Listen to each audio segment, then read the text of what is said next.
मौर्य सम्राट बृहद्रथ की हत्या कर किसने शुंग वंश की स्थापना 150 ईसा पूर्व में की? तो इसका राइट आंसर है option number C, Pushyamitra Shunga ने। मौर्य वंश का अंतिम शासक कौन था? तो वह था बृहद्रथ। और इसकी हत्या किसने कर दी? तो इसके सेनापति पुष्यमित्र शुंग ने कर दी। कब? 185 ईसा पूर्व में।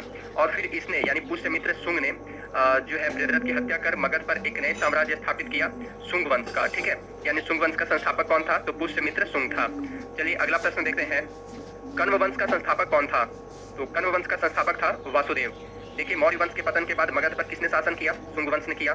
शुंग वंश का अंतिम शासक कौन था? तो वह था देवभूति। ठीक है, देवभूति जो है यह शुंग वंश का अंतिम शासक था। और इसकी हत्या 73 ईसा पूर्व में वासुदेव ने कर दी और मगध की गद्दी पर कण्व वंश की स्थापना की। अगला प्रश्न है, सातवाहन या आंध्र सातवाहन वंश की स्थापना किसने की? तो इसका राइट आंसर है ऑप्शन नंबर ए, सिमुक ने।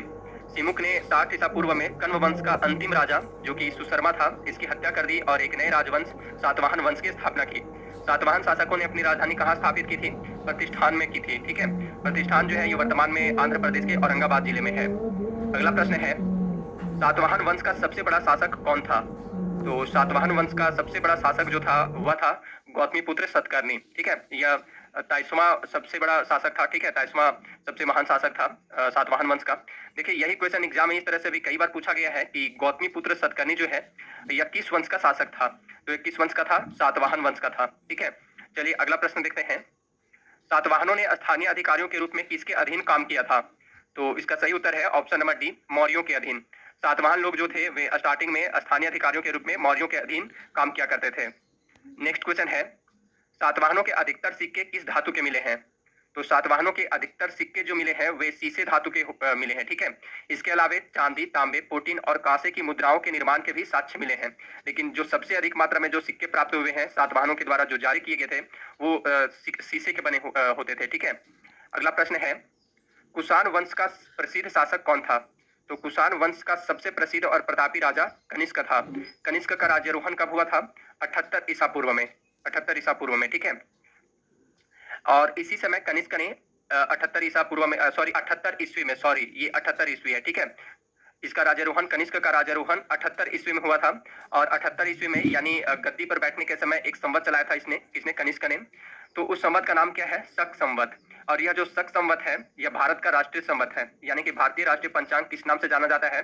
तो शक संवत के नाम से जाना जाता है। कब चलाया गया था? 78 ईस्वी में। ठीक है, 78 ईस्वी में। चलिए अगला प्रश्न देखते हैं। शक संवत का प्रारंभ किस सम्राट के शासन काल में 78 ईस्वी से हुआ था? तो शक संवत, जो कि अभी मैंने इसके बारे में बताया कि शक संवत का प्रारंभ 78 ईस्वी में कनिष्क के शासन काल से होता है, यानी इसका राइट आंसर है ऑप्शन डी। ठीक है, और शक संवत कौन चलाया था? तो कनिष्क चलाया था।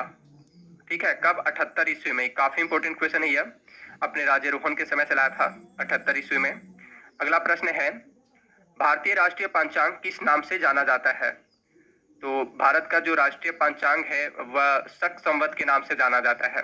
भारतीय संविधान ने शक संवत को राष्ट्रीय पंचांग के रूप में कब अपनाया था? यह क्वेश्चन भी एग्जाम में पूछा जाता है। तो 22 मार्च 1957 को अपनाया था। ठीक है, 22 मार्च 1957 को।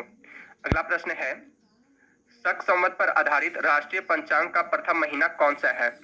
तो शक पंचांग का प्रथम महीना जो है वह है चैत्र। ठीक है, इसके बाद आता है वैशाख, फिर ज्येष्ठ, फिर आषाढ़, सावन, भादो, आश्विन, कार्तिक, अगहन, पुष, माघ और लास्ट में आता है फागुन।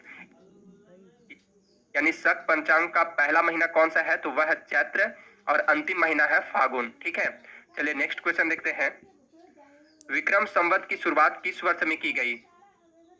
तो विक्रम संवत की शुरुआत 58 ईसा पूर्व में की गई थी। इसकी शुरुआत जो है राजा विक्रमादित्य ने किया था 58 ईसा पूर्व में।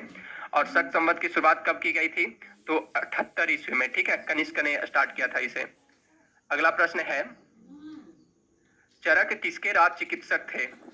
तो चरक जो थे ये कनिष्क के राज चिकित्सक थे। इन्हें आयुर्वेद का जनक कहा जाता है। किसे? चरक को जो है आयुर्वेद का जनक कहा जाता है। इन्होंने औषधि शास्त्र पर एक ग्रंथ लिखी थी जिसका नाम है चरक संहिता। तो आप इसे भी याद रखिएगा। ठीक है, अगला प्रश्न है, आयुर्वेद का जनक किन्हें कहा जाता है? तो अभी मैंने आपको बताया कि आयुर्वेद का जनक बोला जाता है चरक को। ठीक है, और इनकी जो पुस्तक है चरक संहिता उसे भारतीय चिकित्सा शास्त्र का विश्वकोश माना जाता है। नेक्स्ट क्वेश्चन है, चरक संहिता के लेखक कौन है?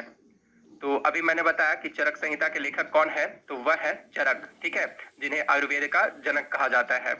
और चरक संहिता को भारतीय चिकित्सा शास्त्र का विश्वकोश माना जाता है। ओके, चलिए अगला प्रश्न देखते हैं। भारतीयों के लिए महान सिल्क मार्ग किसने आरंभ कराया?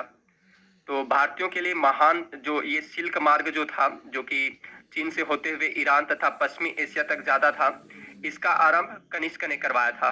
ओके,